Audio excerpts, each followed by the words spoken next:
10 affordable fragrances that make me feel clean and beautiful. Let's get right into it. First up, we've got Echelon Soleil. This is one of my recent obsessions. This is one of those, I love it so much I had to buy the original. This is a new release from Aroma Concepts, and it is inspired by Byredo's Bal d'Afrique Absolute. Now, what's funny about this situation to me is a few months ago, I went to the Byredo counter. It was my birthday weekend. I was getting a new perfume, and I smelled the Bal d'Afrique Absolute, and I liked it, but I didn't think it was anything like ground shattering, and I ended up just leaving with Mojave Ghost instead. I still love Mojave Ghost, but for whatever reason, I recently tried out Echelon Soleil in comparison to Bal d'Afrique because I was doing a blindfold test, and I fell in love with Bal d'Afrique all over again. This is a clean citrus, but the difference between the Bal d'Afrique Absolute and the original Bal d'Afrique is that they've kind of increased the slightly sweet gourmand quality, and it has better projection and longevity. Now, Echelon Soleil takes that increased projection and longevity to like the nth degree. Does it smell exactly the same? No, I would say that it's even sweeter than the Bal d'Afrique Absolute, and it has this almost like smooth, creamy base to it. I absolutely adore it. If you like fragrances like Kayali Musk 12 or Paris Corner's Echelon Musk, I think you will enjoy this as well because it just gives that like clean skin musk with a fresh citrus on top with a little bit of sweet notes to it, but not too much to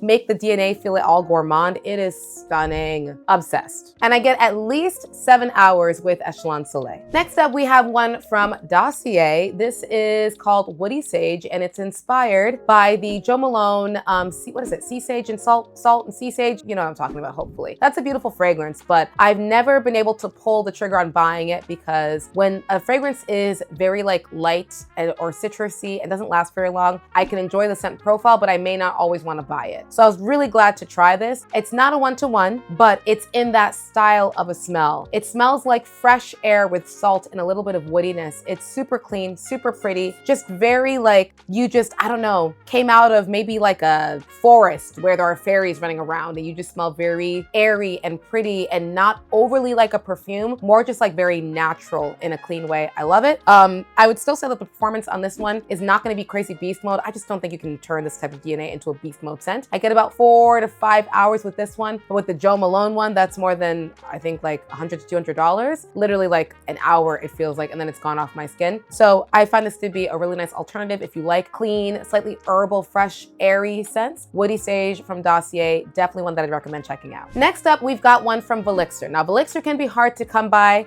when they are available on TikTok, or I don't even know if they're on Amazon. I'll have to link them if they are, but if they are available and you've been eyeing them, get them while you still can because they leave, for whatever reason, they launch a limited stock and then they're gone very quickly. So I think I've spoken a lot about Aphrodite, which is inspired by Atrap Rev, but I haven't spoken about this one, Persephone. Persephone is inspired by California Dream from Louis Vuitton, and that's one of the things that Elixir really, I think, kind of specializes in. They do a lot of dupes that are Louis Vuitton focused, which are very, I would say, just not accessible to most people because of how highly priced Louis Vuitton is. So I think that's why Elixir is becoming such a well-loved brand. They're an Indonesian brand, so this is not a Middle Eastern dupe house, it's an Indonesian dupe house. I absolutely love the design of their bottles. Very classy, very clean. They have some absolutely stunning scents. But anyways, Persephone is this fresh, airy, bright citrus musk. It's very, very citrus leaning in my opinion, but still fairly sweet. Smells kind of like a fresh, juicy cherry lemonade to me. Really lovely. I think that, you know, people usually talk a lot about Imagination from Louis Vuitton, but I think they have a lot of other fragrances that are in that same fresh family, and California Dream is one that also I think should get more attention but just doesn't. So if you've ever been interested in trying out that type of DNA and you want a beautiful smelling, fresh, fruity, airy musk that I think is for sure feminine leaning, Persephone from Elixir, if you can find it, is a great one to check out. Next up, we've got one that I talk about all the time on this channel, and it's because I truly love this scent. This is Echelon Musk from Paris Corner. I mentioned this earlier. This is inspired by Kayali's Musk 12. I really think that the Musk 12 DNA is just one of the most perfect, like, skin musky smells. This doesn't really have, or at least the original doesn't have a ton of citrus notes, but it almost smells like it does. It just smells like very clean, delicious human skin that is just, I don't know how you smell that DNA and you don't like it. So I love that DNA, but I hate the performance on it. It does not last on me at all. Echelon Musk smells almost identical to me, at least on skin, but lasts way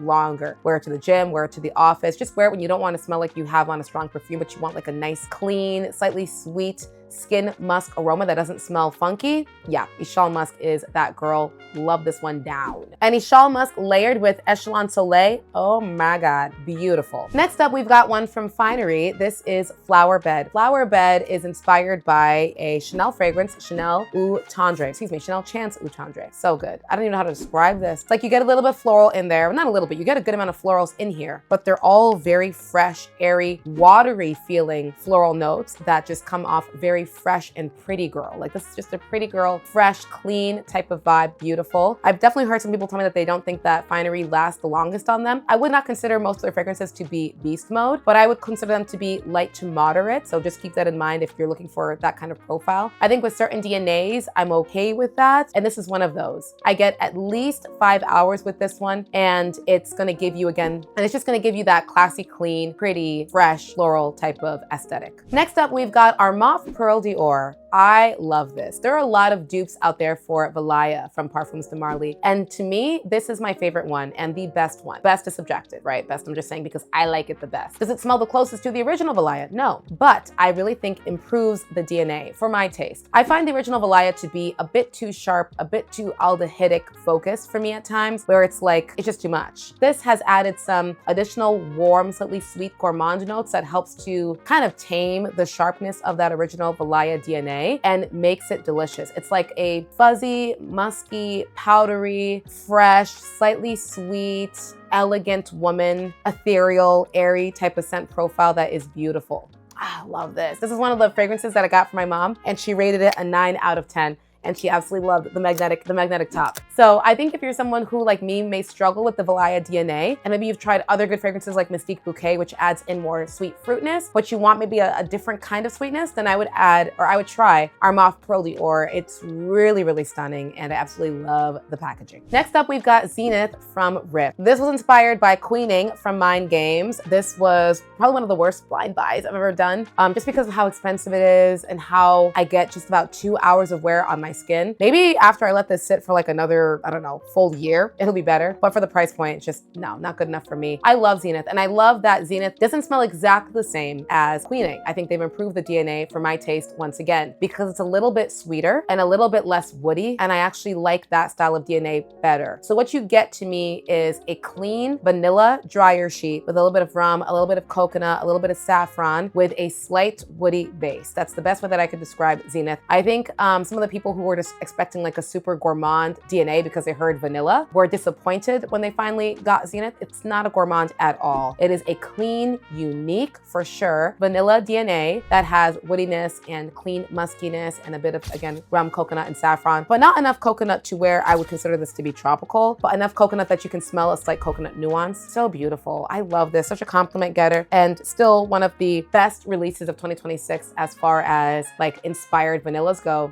So good. Next up, we've got Rayhaan Jungle Vibe. So Rayhaan Jungle Vibe is inspired by Santal Green, and is Santal Greenery or Santal Green? I don't remember, but one of those. And this fragrance is delightful. If you want to smell like an expensive hotel lobby that is right next to a spa, that's what this smells like to me. It's a green fragrance, which is going to be hit or miss for a lot of people. Not a lot of, a lot of people don't like green fragrances, so keep that in mind. But this is, to me, one of my favorite green DNAs. It has like this fresh celery juice grass type of vibe to it, which does not sound appealing, I know, but somehow they've done it in a way that is just phenomenal. I would say it's a little bit sweeter than the original. I think it has really nice longevity. I love layering this with Gucci Bamboo, and to me, it just smells like a very classy herbal green scent that's just very clean and expensive smelling and beautiful. Love this DNA. If you like green fragrances, highly recommend checking out Jungle Vibe. Next up, we have what I would consider to be the classiest of this bunch. There's something about this DNA that whenever I smell it, it just smells sharp, clean, and classy. We are talking about Armaf Club de Nuit for women. So this is inspired by the iconic Chanel Coco Mademoiselle and smells very close to that, might I say. This is just stunning.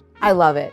It just has this like, the Chanel Coco Mademoiselle DNA has this expensive, patchouli, strong, but still very clean and feminine vibe to it. I just think it's, again, such an iconic DNA. And whenever I smell this style of DNA on a woman, she just smells put together and clean and like aesthetically pleasing. I love it. Whenever I wear this, I feel like a high-heeled lady going out doing something fancy. I don't know. So yeah, Armaf Club de Nuit, fantastic. Great longevity, great price point. Nothing bad to say about it. So let me know, guys, if you have tried any of these and what are some of your favorite go-to clean, girly, beautiful smelling perfumes or DNAs. And I will see you guys back tomorrow for our next episode.